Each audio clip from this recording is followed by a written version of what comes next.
You are my sunshine, my only sunshine. You make me happy when stars are gray. Please don't take my sunshine away. You don't know how much I love you. Please don't take my sunshine away. Daddy, I want you to teach the people. Okay, baby, here I go.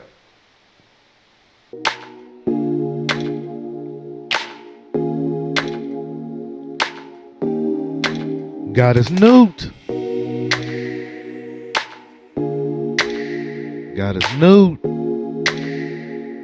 Look at her. Beautiful goddess. Goddess Newt. Oh, my mother Newt. Spread yourself over me, so that I may be placed among the imperishable stars and may never die. That my mighty name remain enduring in the temple forever and ever. Goddess Newt. Look at you.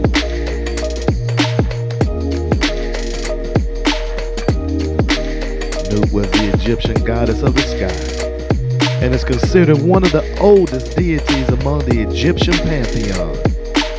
Her origins begin at the beginning in the creation story of Heliopolis.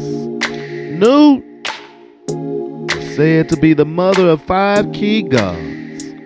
Asar, initially the ruler of the gods and then the lord of the underworld. Aset, goddess of nature and magic. Set, god of warfare and destruction. Nephthys, goddess of water and funeral rites. And Horus the elder, the sky god, whose face was visualized as the face of the sun. Right. Goddess Newt. Look at her. One who became the sky. You are strong, you are mighty.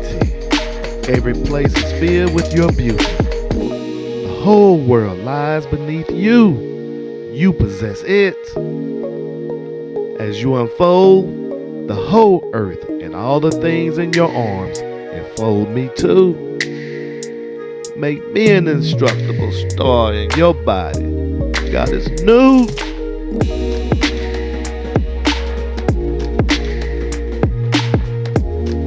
Goddess Newt.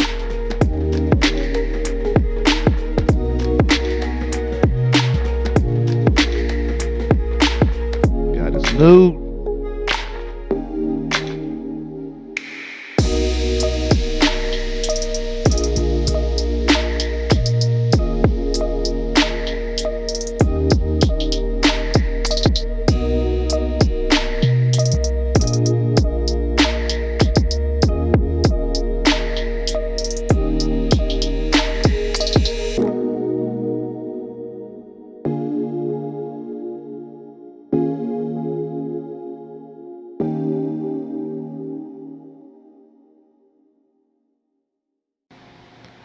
Let me pray.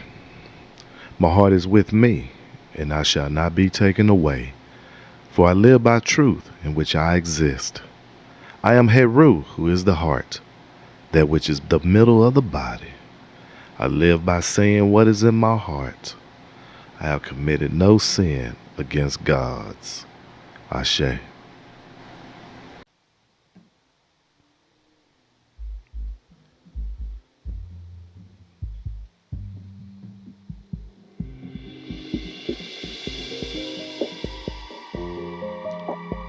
Mamad,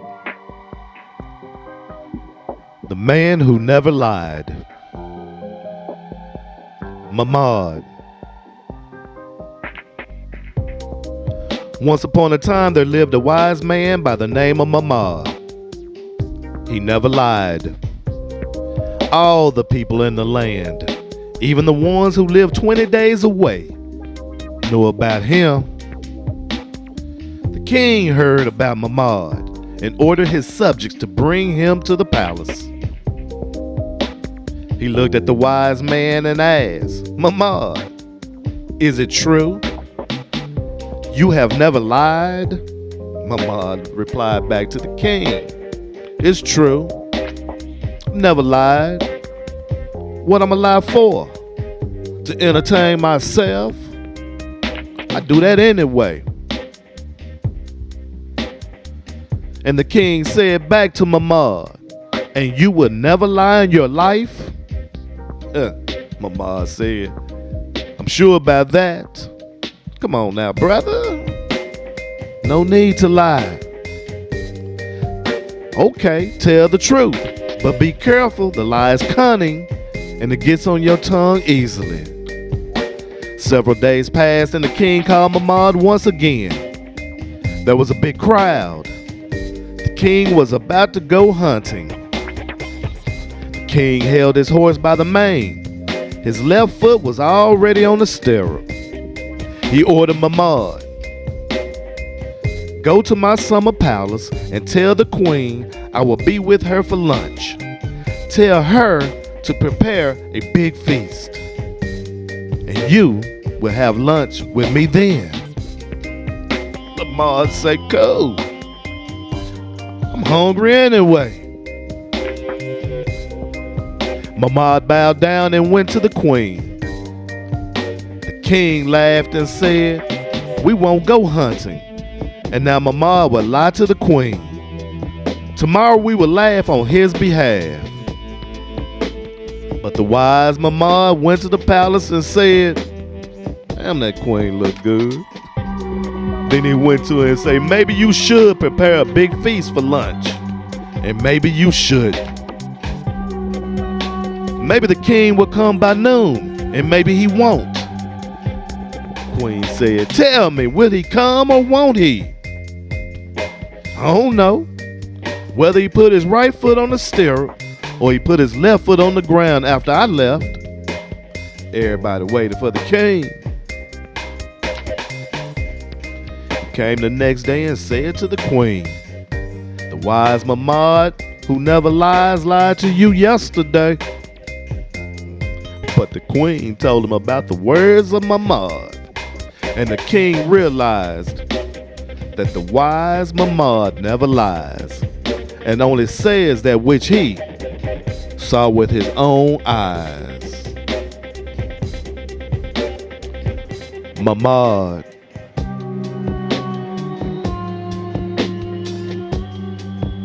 Now I'm going to tell you a story about what I saw with my own eyes when I went to Kemet.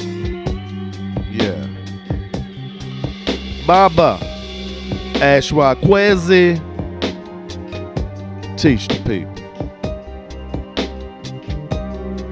You're going to have a temple experience. You're going to see the Akat structure of the pyramid. You're going to see the Akat, and the whole temple is in the form of the Akat. And we will do the lecture, and then when you get into the temple, you'll be able to see it. And that's why it's so important for us to have an educational program so we can truly understand what we're looking at here. When you go from one phase of this journey to another phase. And we're literally traveling through thousands of years of time here. Thousands of years of time, of passage of time that we're dealing with here. And that's one thing I try to stress a lot for us to conceptualize the time that we're dealing with here. That everything that we know and everything that we've been taught in the Western world did not exist. Now look at that. Can you imagine all of the armies and all of the king, and this is what they had to look at that. Over 4,000 years ago. Still, I've been coming here for over 41 years, and this still blows me away to see that. Absolutely magnificent. Nothing like it on the planet Earth. There's nowhere on the planet Earth can exceed the structure that you see right here. Nowhere.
Charlie Waffle. I'm finna do some Charlie waffling. There ain't gonna be no singing.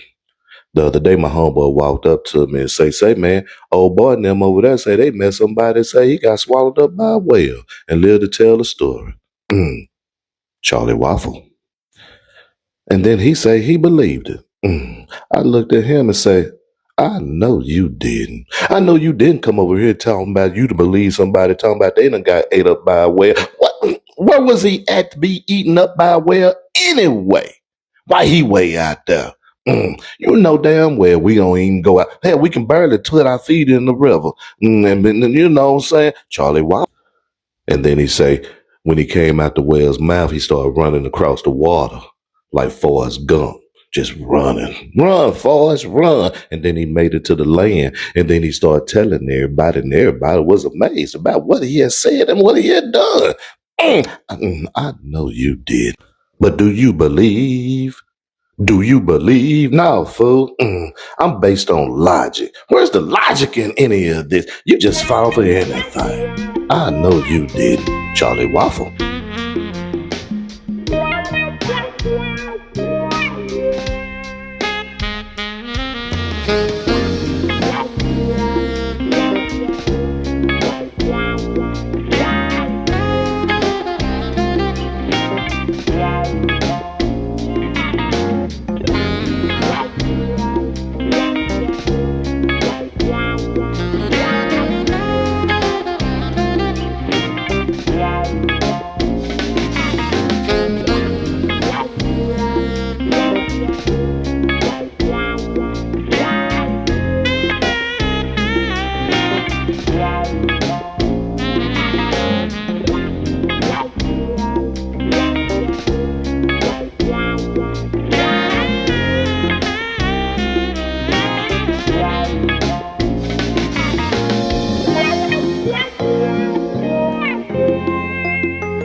Belief versus knowledge. We have been told to believe and have faith that has been forced upon us by great men with good hearts, great speakers who stand up strong and firm within the community, who overlook upon the lay people sitting in the pews. I now have been baptized with a level of knowledge that the lay person can only envision through a mouth of a preacher. The same knowledge that Abraham received when he came into Kemet.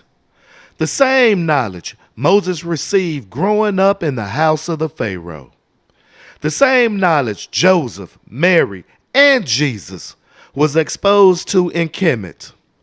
Not to their level, absolutely not, but more than the pew sitter and the one who controls their mind through sermon. How long will you continue to sit in the pew before you get up and begin to walk towards the Holy of Holies? Believers sit in the pew. But those who have become spiritually awakened have obtained knowledge. Get up and get you some knowledge. Inner thoughts of the awakened. Hotep. Get you some knowledge.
And see happy depicted by the Cometian people with his fertility symbolism showing happy of the Nile as male and female. Again, that shows the laws of opposites, because the Nile is the mother and father of this country, and the Nile gave us fertility and life during the whole age of ancient civilization, which spread out throughout the world. But the unification is a very important theme that we always focus on.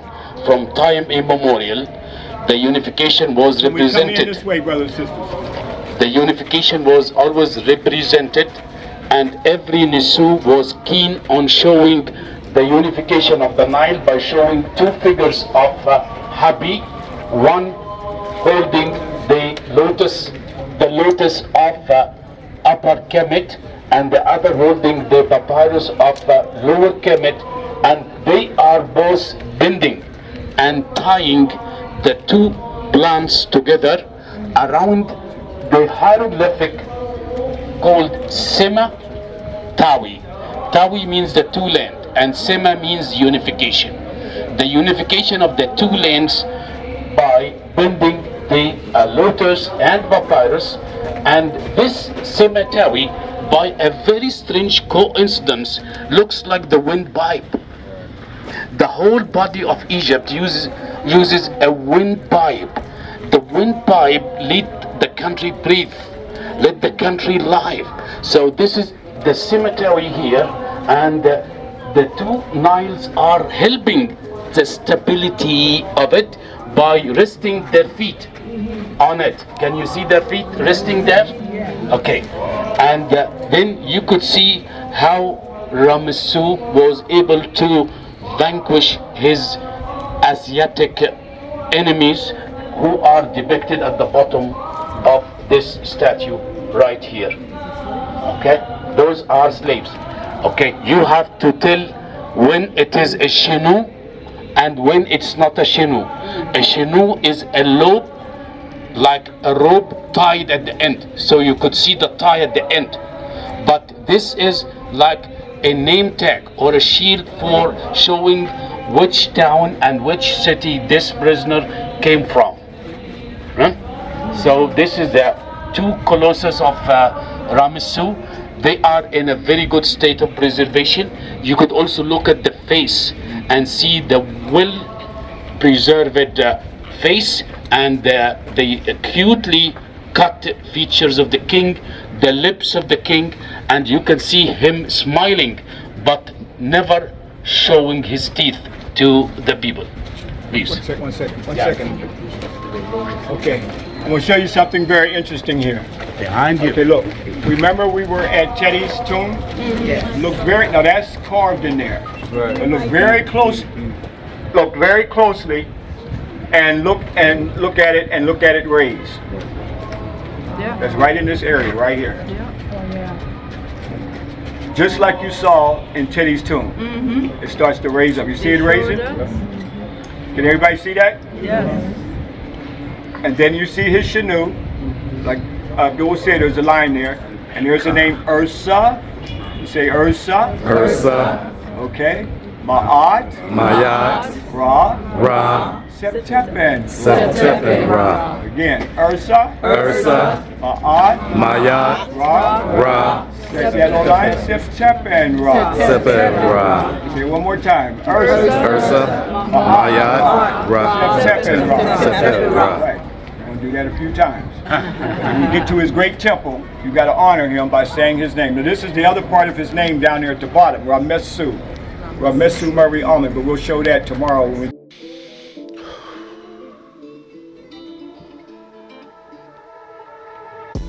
Ursa Mayat Re Setepen Ra, Remesu Mariaman. According to Baba Ashra Kwezi, Ursa Mayat Re Setepen Ra, Remesu Mariaman, the son of King Seti I and Queen Thuya, became one of the most famous rulers of ancient Kemet. Seti I instructed his son in the art of leadership, while Remesu was a young boy. Remesu had to learn Kemet's ancient long history, information on former monarchs, and details on his own military family. His royal duties include tours of inspection on his father's building projects. Seti I also had his son to act as deputy in administrative, military, and religious affairs. When Remesu ascended the throne in his early 20s, the great African was well equipped to rule Kemet. Known as the Builder King, Remesu sponsored new monuments and restored temples and tombs upon taking the throne. Abydos was one of the first sites for his building program. He finished Seti I's white limestone temple, renewed worship service at the site, ordered new statues carved, and formalized the administration of the temples and its revenue-producing lands. Remesu, who was an engineer, constructed a landing dock on the west side of the Nile and connected it to the temple of Ipet Esut, Karnak Temple. He finished a 54,000 square foot hypostyle hall and erected an obelisk between the hall and the Holy of Holies in the temple. Remesu also added the colonnade, court, pylons, and obelisks and colossal statues of himself at Ipet Reset or Waset, the Luxor Temple. Remesu Mariaman was a great family man. He had numerous wives and over 100 children. He depicted his children on his monuments. They occupied positions in the commission, government, and in the priesthood. The king was also quite famous for his military conquests. He commanded the army as early as age 10. By the 5th year of his reign, He defeated the Hittites at the Battle of Kadesh. Remesu left Kemet with 20,000 men, 4 divisions of 5,000. At the Orontes River, spies tricked the troops, and Remesu was left alone without his divisions. He had to call on Amun to help him fight the Hittites alone until help arrived. About 15 years later, he signed the world's first peace treaty with the Hittites. Remesu involved his armies in skirmishes to defend Kemet's borders for 15 years. He battled in Canaan, Libya, Syria against those nations who attempt to extend their area of power. During Remesu's 66 years of rule, Kemet was the most powerful country in the world. Kemet was the leader in trade, arts, science, military might, and education. Remesu extended Kemet's borders to the Euphrates. Despite his numerous accomplishments, however, he was the most maligned of the commissioned rulers. Modern biblical scholars have accused Remesu of being responsible for the Jewish exodus, yet there are no records in Kemet being responsible for the Jewish exodus. To indicate a mass exit by a group of people during his reign, the only exodus recorded in Kemet was the expulsion of the Hyksos by Ahmose I. That event occurred approximately 250 years before Remesu even took the throne. Remesu.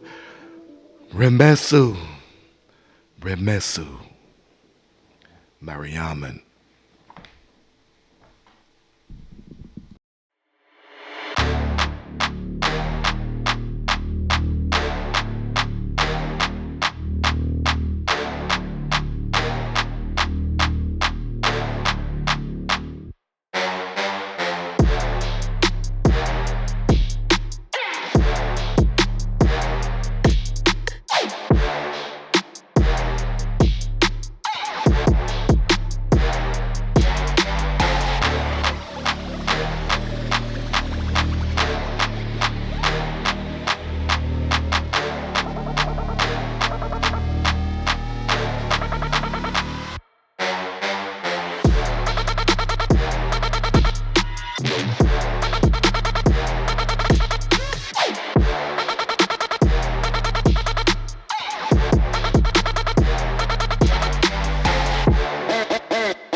I'm taking a break. Well, take a break. Take the break. You're not going to see me I know here you for a didn't. long I know time. you didn't come up here talking about you gonna take it, but you ain't did But I will nothing. be You around. don't do nothing. I'm I know taking you a break. did. Well, take a break. Take the break. You're not going to see me I know here you for a didn't. long I know time. you didn't come up here talking about you gonna take it, but you ain't did But I will nothing. be You around. don't do nothing.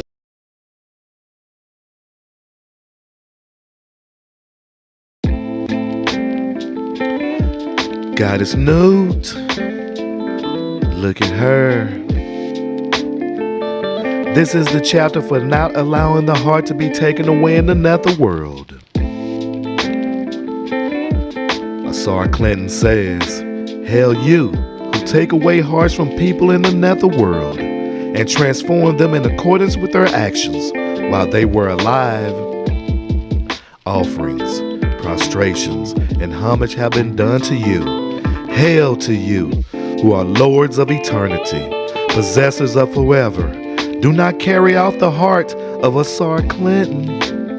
Do not cause to come into being any words which may be harmful against it, because that heart belongs to Asar Clinton." Asar says, "I live upon righteousness. I exist in it. I am Heru, who is pure of heart within a pure body. This kind of heart belongs to one who is great of names and mighty of words, which control Asar Clinton's body. The heart obeys the command of Asar Clinton and goes to the body and controls its organs and limbs. Pleasing is the heart to the gods and goddesses. Righteous is Asar Clinton, and being so has allowed Asar Clinton to control and gain over it.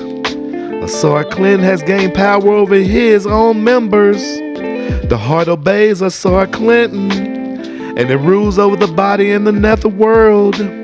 Asar Clinton is spiritually victorious, having attained Hetep and Amentet, the beautiful place in the horizon of eternity. May I abide in the body of my father, Geb, and my mother, Newt. Goddess Newt. Look at her. Beautiful Newt. While you have a father that gave birth to you, my mother Deidre gave birth to me. My goddess Newt. Newt.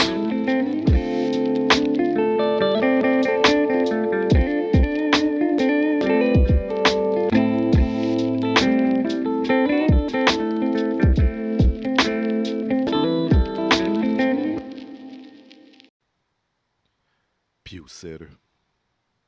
When you complete first grade, you advance into second grade because you have completed the requirements. As a second grader, do you go back into a first grade class to receive instruction? No. When you graduate fifth grade and advance into middle school, do you go back to your elementary school and sit into classes for instruction? No. Pew sitter. When a senior graduates high school, does he or she go back to middle school or elementary school to receive instruction? No. When you're sitting in the pew, can you distinguish between the high school graduates and the first graders? No. Pew sitter. When you're sitting in the pew receiving instruction, is your instruction leading you to the Holy of Holies? How many doors shall you knock to advance into the Holy of Holies? When you enter one door, did you graduate to enter into the next? Do you even know if you have knocked on a door, or are you just a pew sitter? Pew sitter.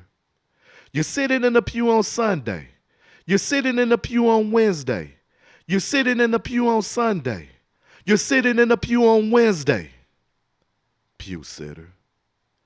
How long will you sit in the pew before you get up and advance towards the light? Ra. Pew sitter. Inner thoughts of the awakened. Hotep. It is time to level set and start from the beginning. The Nile River and Nile Valley, also known as the River Hapi. The River Hapi flows from south to north through eastern Africa. It begins in the rivers that flow into Lake Victoria, located in modern-day Uganda, Tanzania, and Kenya, and empties into the Mediterranean Sea more than 4,100 miles to the north, making it one of the longest rivers in the world. The Nile River was critical to the development of ancient Egypt. In addition to Egypt, Nile runs through or along the border of 10 other African countries, namely Burundi, Tanzania, Rwanda, the Democratic Republic of Congo, Kenya, Uganda, Sudan, Ethiopia, and South Sudan. Its three main tributaries are the White Nile, the Blue Nile, and Atbara. Egypt wasn't the only civilization that benefited from having the Nile in their backyard. People throughout Africa were drawn to the Nile, and they traveled from throughout the region to settle in Nubia. As a result, Nubia, one of Africa's earliest kingdoms, became a cultural melting pot. In ancient times, this area was called the Kingdom of Kush, and even referred to by that name in the Bible. But by Roman times, the Nubian name had come into common use.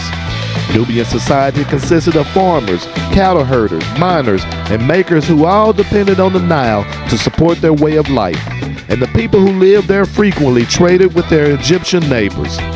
Nubia was known for its gold, ivory, ebony, and incense, and many of these luxury goods came from the sub-Saharan Africa and passed through Nubia to reach the larger world, traveling via the Nile River, the River Hapi.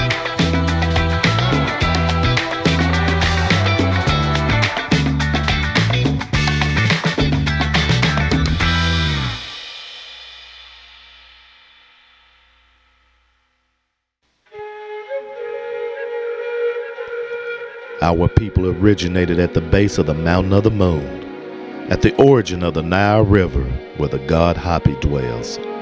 The ancient Egyptians themselves said their ancestors originated in the very interior of Africa, the place known as the source of the Nile. The land they were referring to is upriver, the area of modern-day Africa that is today occupied by the countries Uganda and southern Sudan. The term Kush, Ethiopia, and Sudan all relate to the same peoples who live south of Egypt. In modern times, the land which was known as Nubia, land of gold, is currently known as the Sudan, and the land even further south and east towards the coast of East Africa is referred to as Ethiopia.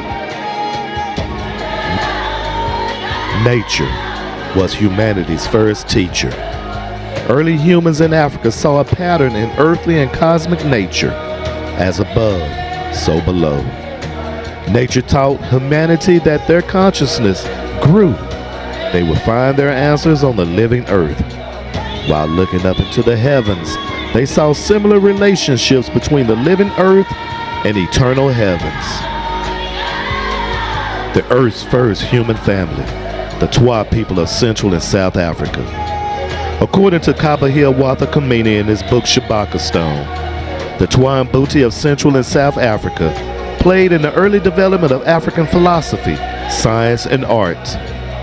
The organization of the Twa Mbuti hunter-gatherer societies, family structure provided the foundation for their culture and civilization.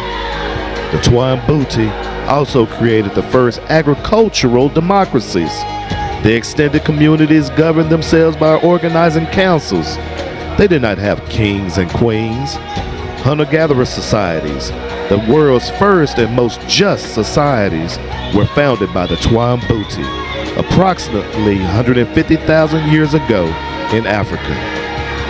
The foundation of Kush Kemet mine reflected Africa's cultural and ecological common sense rooted in spiritual science.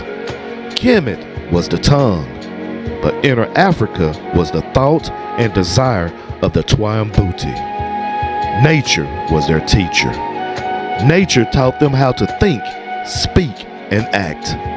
They migrated out from the Great Lakes region. Today, these countries are named Tanganyika, Uganda, Kenya, Central and South Africa. The Twa Mbuti was the first modern humans on the planet. They laid the philosophical groundwork for the other African civilizations in other parts of Africa and eventually around the world. They inhabited every continent on earth. As the Twa traveled along the Hapi River, they created societies that will become the Kush and Kush Kemetic cultural nations. They all had the same root that grew from the same tree. Many Chinese, Japanese, and Mayans are the same 5-foot size of the Twa because they are descendants of Twa people. The Twa, also known as Anu, lived from the Nile Valley to Mali, called Talim. They lived in Portugal, Germany, and England, called Picts and Lapps. They lived in Scandinavia, where they are called Finns, Finland named after them. The Twa lived in Groenland, Canada, called Skrælings, North America, called Mound Builders. They lived in the tip of South America, where they are called the Fugans. Moving west to Hawaii, where the Twa were called Manahun. In the Philippine Islands, they were called Negritos by the Spanish. In Indonesia, on the island of Flores, skeletons of Twa were called hobbits. In India, we find the Twa in an island in the Bay of Bengal, where they are called Andaman Islanders. The Twa are found all over the world. From the book, The First American Were African by David Imhotep, First Civilization. The first Paleolithic man was the Twa, who was evolved in Central Africa at the source of the Nile Valley, and from here all originated civilization and was carried out throughout the world. The Twa created religion. They are the first human. Connection between the Twa, the Khoi, the Masaba, connected with Neolithic black created religion. The first Neolithic Egyptian gods were Twa, Ptah, Bes, and the goddess were Twa. The Pygmy had developed in the distant past a highly technical and advanced type of material culture, and that they built boat traveling all over the world. But civilization brought them nothing but bad luck, so preferring happiness to misery, they finally gave up this high material civilization. Pygmy fossils have been found in all parts of the world.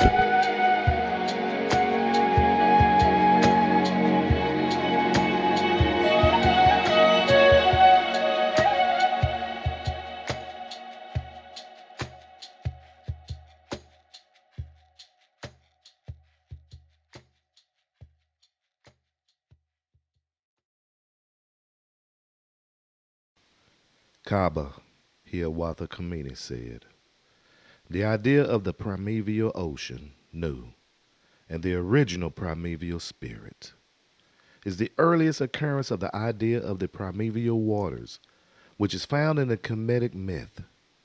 This pre-dynastic 10,000 to 5,500 BCE myth spoke of a god who was unborn and undying, and who was the origin of all things. This deity was unnameable, unfathomable, transcendental, genderless, and without form, although encompassing all forms. This being was the god of light, which illumines all things, and thus was later associated with the sun. The forms of Ra, or Tim, and with Heru, who represents that which is up there, therefore the divine. Tum, Tim, or Tamu, is an ancient Egyptian name for the deep and boundless abyss of consciousness from which the phenomenal universe was born. Khepra, or Khepri, the dung beetle, represents the morning sun, which is becoming. This form is also associated with the young Heru, Heru in the horizon, also known as the Sphinx. Ra represents the daytime sun, which sustains creation. Tum comes from the root word tim, to be complete, fullness, or tamim, which means to make an end of.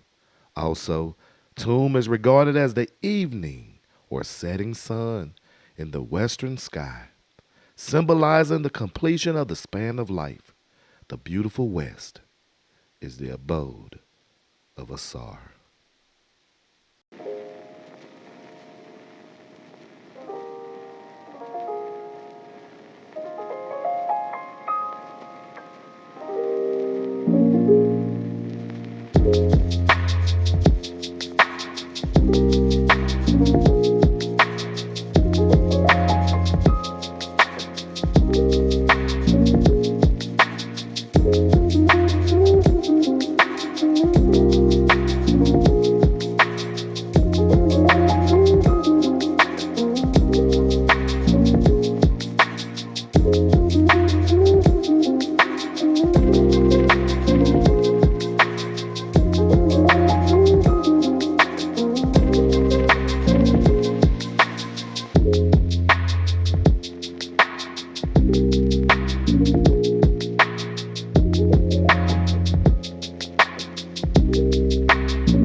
Charlie Waffles without the singing.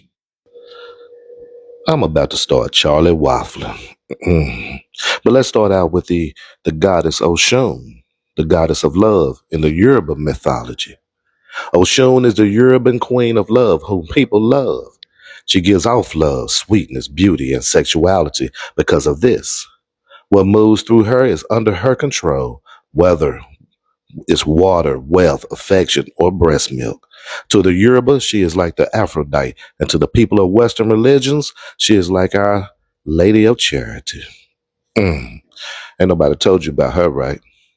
They got us, we just sometimes I think we need to listen to the concepts of what has been exposed to us and what has been denied to us.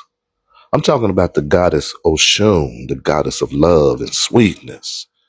Just imagine if we had someone to look up to like that on that level as a goddess, and we walk that line amongst each other. Don't make me start Charlie waffling up in there. We sitting up here looking at all these male figures supposed to be the leaders, and ever since the beginning of time, and there has been no peace in the land from the beginning of time under male leadership. Just imagine if we recognize and give appreciation to our goddesses. Oh, I know you didn't. I just know you didn't. Charlie Waffle. Distinguished or preferred to others for some reason, people tell he does not have a feather on the head. Means that he is not special like Amun, even today. Now we see Amun there, and we see Hatshepsut with the offerings to and sacrifices to Amun. Can you tell me what type of sacrifices you see up here? Cows, buffaloes, rams, fish, flowers, oils. Okay? We will go along from temple to temple, from pyramid to pyramid, and you could find the depictions of sacrifices. All the sacrifices that you see here were animals, because Hollywood and other Europeans falsely accused us of human sacrifice. Human sacrifice. We never did. We never do that. And our books are our witness. Okay? Our books are our witness. Okay. When you see the Serapis Jesus up on the cross, that's human sacrifice.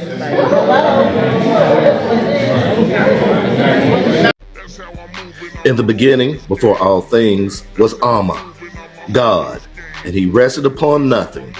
Alma's egg in a ball was closed, but made of 4 parts called clavicles. themselves are void and attached, as if welded together. Amma is 4 joined clavicles. He is only these 4 clavicles. It is said, Amma's 4 joined stuck together clavicles form are a ball. And one adds, after that, there is nothing, which is to say, aside from that, nothing existed. This egg, in its entirety, is compared to a termite hill, the base of which fans out into several cones. It simultaneously evokes unity and multiplicity, for it is also said, Amma's clavicles were stuck together. Amma's 4 clavicles were like eggs, 4 eggs. In their original sense, the 4 clavicles are also preconfigurations of the 4 elements, Kizene, things 4, water, D, air, Ono, fire, Yao, earth, Minene. Likewise, the ideal bisectors which separate them will mark the collateral directions, Sibene, angles 4, that is to say, space. Thus, all the fundamental elements in future space were present in the morphology of the primordial egg. Amma. Amma, the Dogon God. Yeah, real cosmology. I know you did it. Just give us some cosmology of the real. I did. I know you didn't. I know you didn't think I was about to come over there and eat some of that. You need to work on your presentations and the way your food tastes. I just don't know what you got going on around here. That's why I got me a new woman. You got competition, Ain't Irene's, over there on the south side. Boy, if you never had Ain't Irene's, you missing a treat. Them black box specials go hard. I know she didn't come up in there with a black box and got him licking his fingers because it's so good. Some even laugh when you call the name, like old man in party. Dr. Martin Luther King Jr., one of the greatest who have ever done it. As a student at Crozer Theological Seminary, he wrote a paper, The Influence of the Mystery Religions on Christianity. King wrote this paper for the course Development of Christian Ideas, taught by Davis. The essay examines how Christianity developed as a distinct religion, with a set of central tenets and how it was influenced by those pagan religions it assimilated. King repeats material from an earlier paper, a study of Mithraism, but he extends the discussion here to the influence of other mystery religions. Davis gave the essay an A, stating, "This is very good, and I am glad to have your conclusion. It is not so much that Christianity was influenced by the mystery cults or borrowed from them, but in the long process of history, this religion developed. It, Christianity, is the expression of the longing of people for light, truth, salvation, security." In the paper, Dr. King writes, "The Greco-Roman world in which the early church developed was one of diverse religions. The conditions of that era made it possible for these religions to sweep like a tidal wave over the ancient world. The people of that age were eager and zealous in their search for religious experience. The existence of this atmosphere was vitally important in the development and eventual triumph of Christianity. These many religions, known as mystery religions, were not alike in every respect. To draw this conclusion would lead to a gratuitous and erroneous supposition. They covered an enormous range and manifested a great diversity in character and outlook, from Orphism to Gnosticism, from the orgies of the Kabira to the fervors of the Hermetic Contemplative. However, it is to be noticed that these mysteries possess many fundamental likenesses. 1. All held that the initiate shared in symbolic sacramental fashion the experiences of the god. 2. All had secret rites for their initiated. 3. All offered mystical cleansing from sin. 4. All promise a happy future life for the faithful. It is not all surprising in view of the wide and growing influence of these religions that when the disciples in Antioch and elsewhere preached a crucified and risen Jesus, they should be regarded as the heralds of another mystery religion, and that Jesus himself should be taken for the divine Lord of the cult through whose death and resurrection salvation was to be had. That there were striking similarities between the developing church and these religions cannot be denied. Even Christian apologists had to admit that fact. Dr. King continues, Christianity triumphed over these mystery religions after long conflict. This triumph may be attributed in part to the fact that Christianity took from its opponents their own weapons and used them. The better elements of the mystery religions were transferred to the new religion. As the religious history of the empire is studied more closely, writes Cumont, the triumph of the church will, in our opinion, appear more and more as the culmination of a long evolution of beliefs. We can understand the Christianity of the 5th century with its greatness and weakness, its spiritual exaltation and its puerile superstitions, if we know the moral antecedents of the world in which it developed. The victory of Christianity in the Roman Empire is another example of that universal historical law, viz., that the culture which conquers is in turn conquered. This universal law is especially true of religion. It is inevitable when a new religion comes to exist side by side with a group of religions from which it is continually detaching members, introducing them into its own midst with the practice of their original religions impressed upon their minds, that this new religion should tend to assimilate with the assimilation of their members some of the elements of these existing religions. The more crusading a religion is, the more it absorbs. Certainly, Christianity has been a crusading religion from the beginning. It is because of this crusading spirit and its superb power of adaptability that Christianity has been able to survive. It is at this point that we are able to see why knowledge of the mystery religions is important for any serious study of the history of Christianity. It is well nigh impossible to grasp Christianity through and through without knowledge of these cults. It must be remembered, as applied above, that Christianity was not a sudden and miraculous transformation, springing forth full grown as a thing sprang from the head of Zeus, but is a composite of slow and laborious growth. Therefore, it is necessary to study the historical and social factors that contributed to the growth of Christianity. In speaking of the indispensability of knowledge of these cults as requisite for any serious study of Christianity, Dr. Angus says, as an important background to early Christianity and as the chief medium of sacramentarianism to the West, they cannot be neglected. For to fail to recognize the moral and spiritual values of Hellenistic Oriental paganism is to misunderstand the early Christian centuries and to do injustice to the victory of Christianity. Moreover, much from the mysteries has persisted in various modern phases of thought and practice. This is not to say that the early Christians sat down and copied these views verbatim, but after being in contact with these surrounding religions and hearing certain doctrines expressed, it was only natural for some of these views to become a part of their subconscious minds. When they sat down to write, they were expressing consciously that which had dwelled in their subconscious minds. It is also significant to know that Roman tolerance had favored this great syncretism of religious ideas. Borrowing was not only natural, but inevitable. Stop the beat. Stop the beat. Stop the beat. Dr. King said, knowledge of the mystery religions is important for any serious study of the history of Christianity. Do they teach you this while you sitting in the pew? No. He said borrowing was not only natural, but inevitable.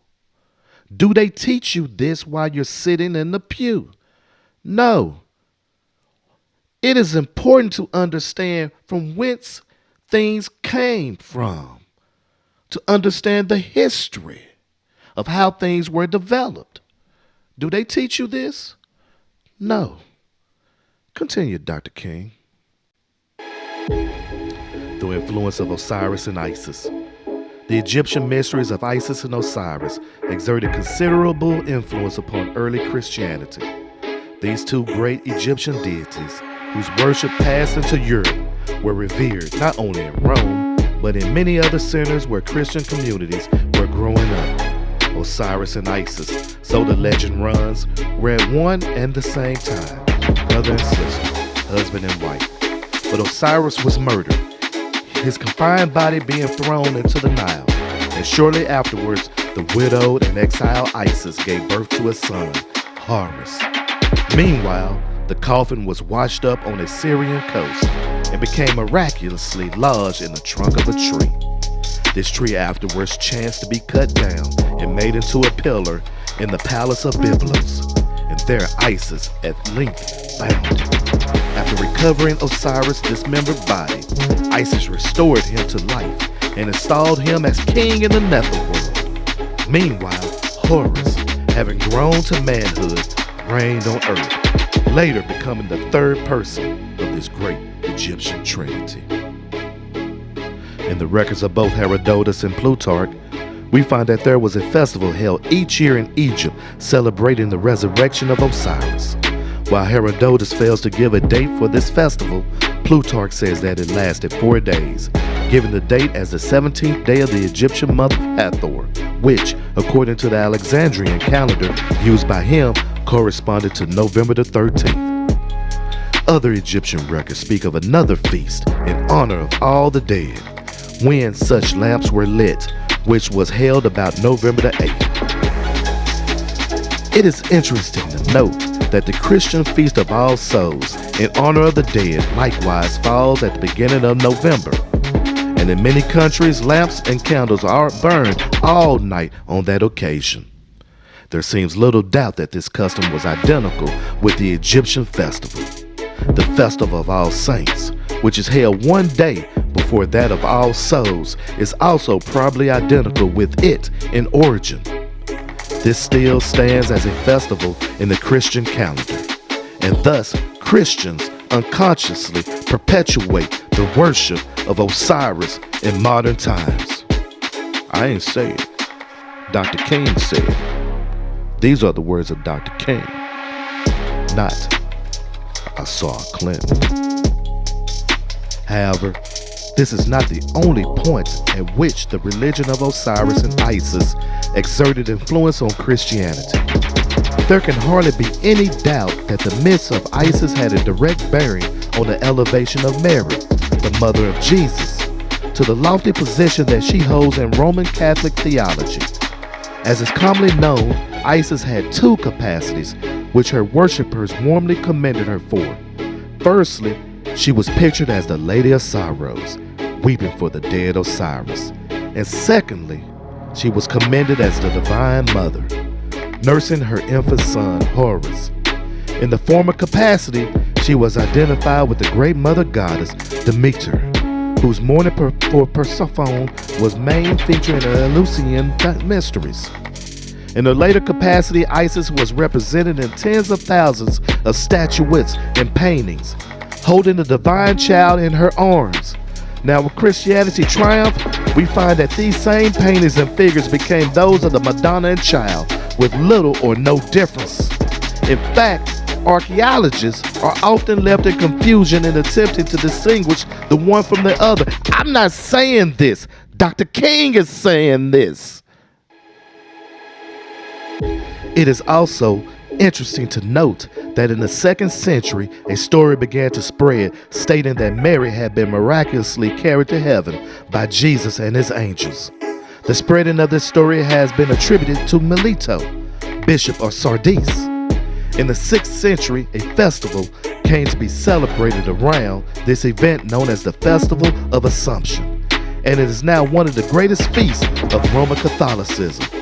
It is celebrated annually on August the 13th. But it was this very date that the festival of Diana or Artemis was celebrated, with whom Isis was identified. Here we see how Mary gradually came to take the place of the goddess. Dr. King said this. You see, you got Dr. King sitting on a dream. But Dr. King was also a revolutionary who had the knowledge of how the faith system that you believe in came into being. But you've only received one story. And as I have read, Dr. King suggests and recommend that you understand these previous ones to strengthen your belief in what you claim to believe. You're sitting in the pew on Saturday. You're sitting in the pew on Wednesday. You're sitting in the pew on Sunday. You're sitting in the pew on Wednesday. Pew sitter.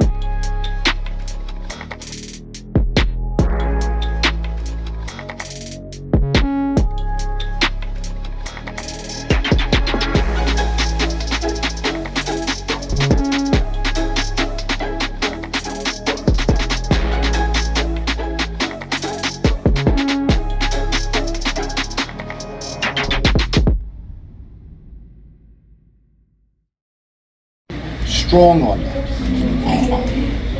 Because Christianity did save us. It was a story that gave us a concept that we could live for the next day. As painful as that day may have been, it gave hope of resurrection and the light.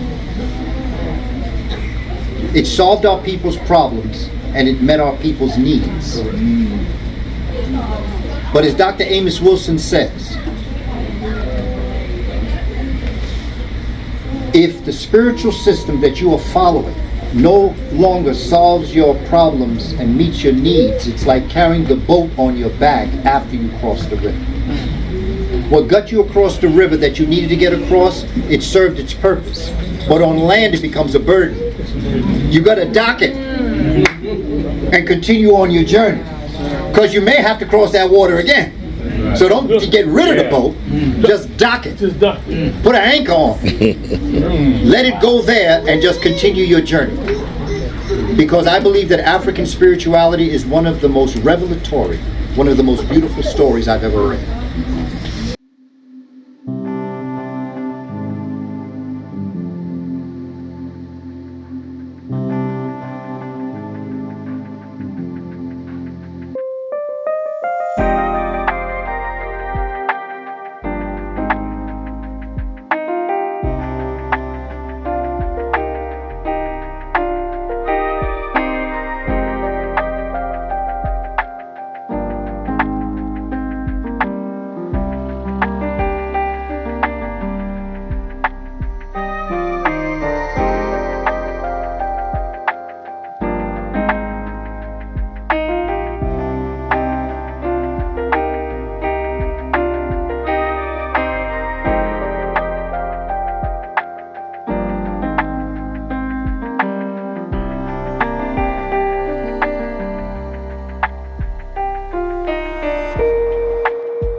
Daddy, why is it important for us to understand our story?